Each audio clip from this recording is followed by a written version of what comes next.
Hi everyone, it's Emma here, and this week I am talking through, can vitamin D help manage the symptoms of IBS?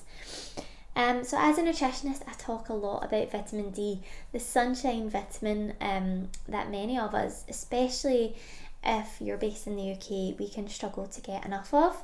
We do make the majority of vitamin D through our skin from exposure to sunlight, so it can be one that many of us are deficient in, and actually vitamin D is such a lovely all-rounder and it's really helpful in a lot of conditions and different ailments.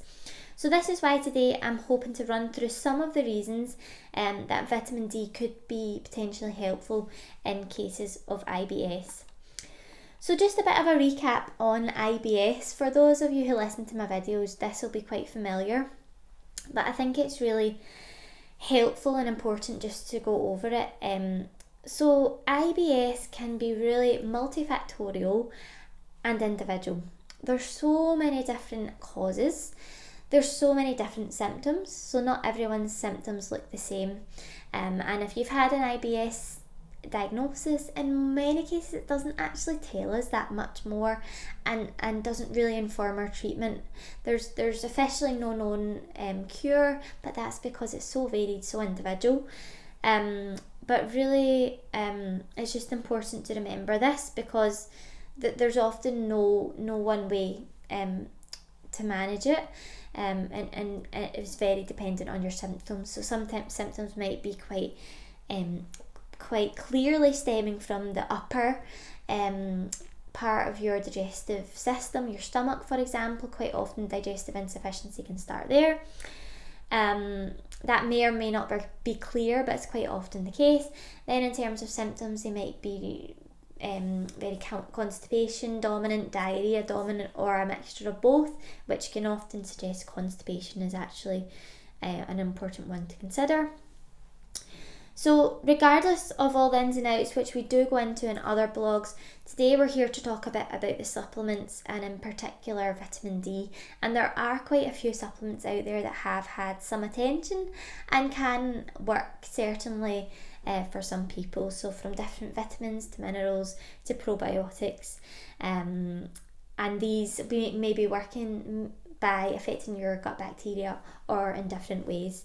So I'm just going to go through some of the research on vitamin D in particular, and talk through some of the results and some of the mechanisms of action.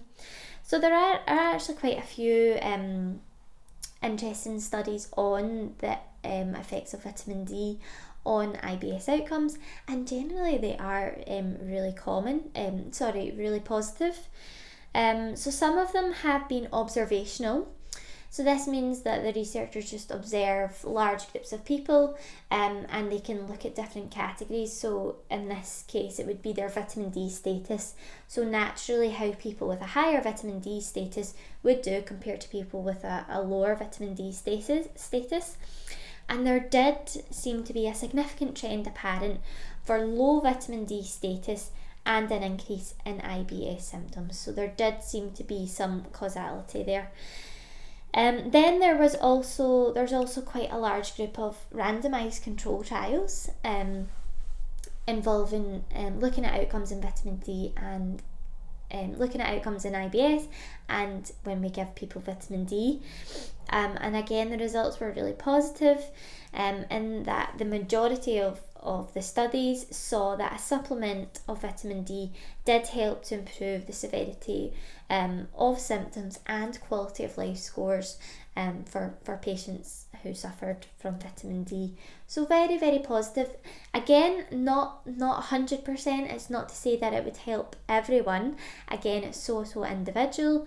And with observational studies, there could be other factors going on that aren't always studied, but generally the results were very positive, and it would seem like a plausible route for many people to try out for those who are suffering from IBS. So now I'm just wanting to go into the mechanisms a bit more. I find that really interesting, and it can just help to link up everything a little bit better rather than just taking things without really understanding why. So vitamin D, as I mentioned at the start, is a lovely all-rounder. It has so many positive effects on the body, from physical to mental, and this is partly because of all the number of vitamin D receptors, much like estrogen actually, which I talk about quite a lot. There's lots of vitamin D receptors all over our bodies, from in our bones, our joints, our brain, gut. So this is why by being deficient there can be lots of symptoms, but also on a positive, by introducing more vitamin D there can be lots of benefits as well. And many of these which we're focusing on today can relate to vitamin D. IBS.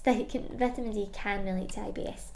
So one of the first ways that the vitamin D can have potentially an effect on IBS outcomes are it can have effects on our gut bacteria. So our gut bacteria are another amazing part of our body that can have quite whole body systemic effects. And there is research to show that a vitamin D deficiency could potentially alter the balance of the good bacteria in your gut. And then these bacteria go on to produce short chain fatty acids, which then exert benefits. So a lack of bacteria could mean that there's a lack of these beneficial short chain fatty acids, and this in this way, by upping your vitamin D, this can help to support this process. The second way is the effects of vitamin D on your immune system and also inflammation. Interestingly, vitamin D and good gut bacteria, actually, which we've just mentioned, are lovely anti-inflammatory. Now, technically, IBS isn't an inflammatory condition. That would be just your inflammatory bowel diseases. But it is up for debate whether there's a small degree of low-grade inflammation, and arguably, if anything is out of balance in the body, hormones or bacteria or anything, then technically that could be classed as a low-grade inflammation. So we want sufficient vitamin D basically to help calm and keep inflammatory markers where we want them to be. But also, yes, the effects on the immune system is also key. Vitamin D is considered to be an immunomodulator. This means it helps the immune system to work properly, to react when appropriate to pathogens, but not to overreact.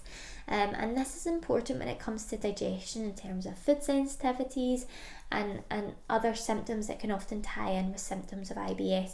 We don't want our immune system to overreact to foods. And as we know, up to 80% of our immune system resides in our gut. So we really want to help support that immune system, and that can have benefit effects potentially on your digestive health as well. Third point is vitamin D helps support your mood. So you might wonder how much this has to do with IBS, but actually there's lots of research to suggest that mood and mental health has some very, very strong links with IBS. We do have a gut-brain axis, we call it, and that's when there's very concrete nervous pathways between the brain and the gut. There's lots of neurotransmitters which reside in the gut, serotonin, for example, which has a really significant effect on mood. If we're stressed or anxious, we can often notice a very direct impact and effect on our digestion. And then there's lots of research to suggest that some mental health disorders, depression and seasonal affective disorder, have very strong links in terms of both vitamin D and IBS. So there is quite a concrete link there. So anything potentially that's going to help improve our mood could also indirectly affect our symptoms of IBS. And that goes for not just vitamin D, but other stress management techniques, exercise, sufficient sleep. So it's a really interesting one. And then your conventional medications for mood as well. So there's lots of links there to tease apart, but that's just one way potentially that vitamin D could fit into that picture. So now, just to wrap up, in terms of this, what is our advice? Now, I find it quite interesting that in a lot of research, unless we're looking at clinical trials, which we wouldn't be tending to recommend on anyway, but usually, generally, a good rule of thumb is if you're deficient in a certain nutrient, you're going to get more benefit out of taking it. So we're not one to recommend huge doses and to take lots of nutrients unnecessarily. So more so if you're deficient, taking sensible doses to help rectify that deficiency. So as I say, vitamin D is a particularly common deficiency, especially in the UK. So that's why we would say that lots of people would be likely to benefit, and this is backed by research. So for vitamin D, you would be looking for levels between 5 to 10 micrograms or 200 to 400 IU. So something like our immune support, for example, just contains a herbal ingredient in nasturtium combined with some vitamin C, vitamin D, and some zinc. And that's got that lovely sensible low dose of vitamin D. So something along these lines taken daily would just help to get your vitamin D levels up and keep them consistent as well.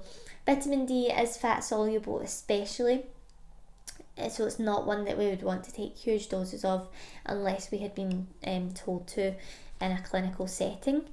And just to wrap up, that of course I've only covered vitamin D today, but it is often the case with IBS that it is quite a multidisciplinary approach is quite often the way to go, and it's super individual. So thank you so much everyone for listening. Please do leave any comments or questions below and I will get back to you. Please also do subscribe to our Avogo YouTube channel and hit the bell icon so you will be notified of any future videos. Thanks, take care.